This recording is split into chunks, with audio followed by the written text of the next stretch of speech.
Meanwhile, earlier this month, the Department of Veterans Affairs promised lawmakers the agency would pay back veterans who saw their benefits come up short because of a massive computer glitch.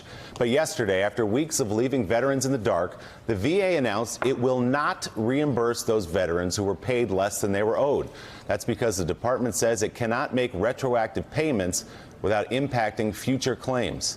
The VA faced a backlog when its computers were unable to process a change in housing allowances signed into law by President Trump last year.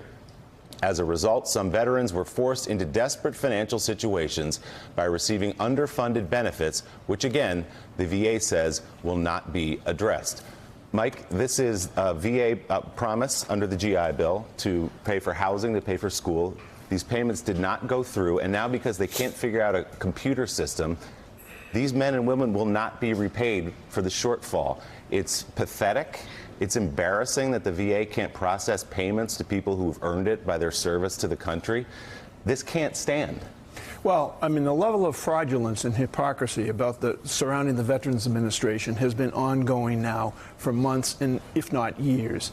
We just saw the Speaker of the House, and he is still the Speaker of the House, Paul Ryan, addressing people in sort of an honorific way at the Pentagon about everything that the veterans are going to mean to the future of American politics. The future is now for veterans and their families who have returned and are returning from multiple tours now in Afghanistan, but have done multiple tours in two countries, Iraq and Afghanistan.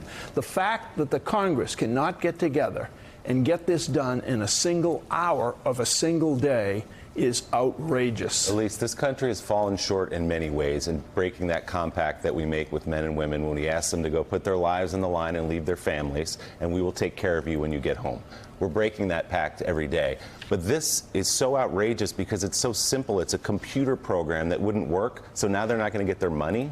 And why is this not a #1 priority with the Trump administration? They said they were going to be all about taking care of vets, and they're just going to let this stand because of their own incompetency, because they don't want to, mess with a computer system and the payment and the funding. And it is absurd to me and obscene. And I'm so sick of the platitudes about support our troops, support our troops. Paul Ryan talking about the men and women who served in Iraq and Afghanistan. Let's handle this, and then second, pay them. Yes, and also Congress, let's figure out what we're actually doing in a place like Afghanistan, where yesterday a U.S. bomb killed 30 civilians. That would actually be taking care of our troops. I hate that. I don't like that formulation. Even Trump keeps saying, I'm taking care of. Right.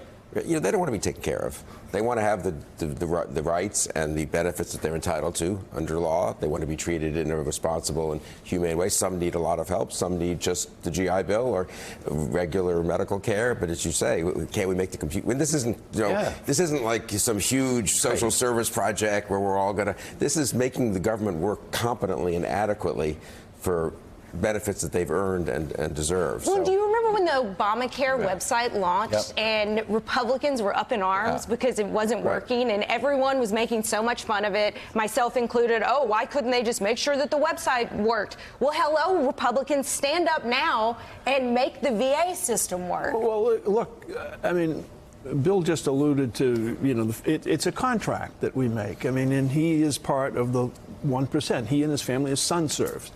And what you have here is something, as Willie pointed out, you could call someone in Cupertino, California, out at Apple, and they could solve this in less than an hour. It's embarrassing. We have a series of lawmakers coming up in this show, and I guarantee we'll be asking all of them what they're doing about it, along with... Thanks for checking out MSNBC on YouTube, and make sure you subscribe to stay up to date on the day's biggest stories. And you can click on any of the videos around us to watch more from Morning Joe and MSNBC. Thanks so much for watching.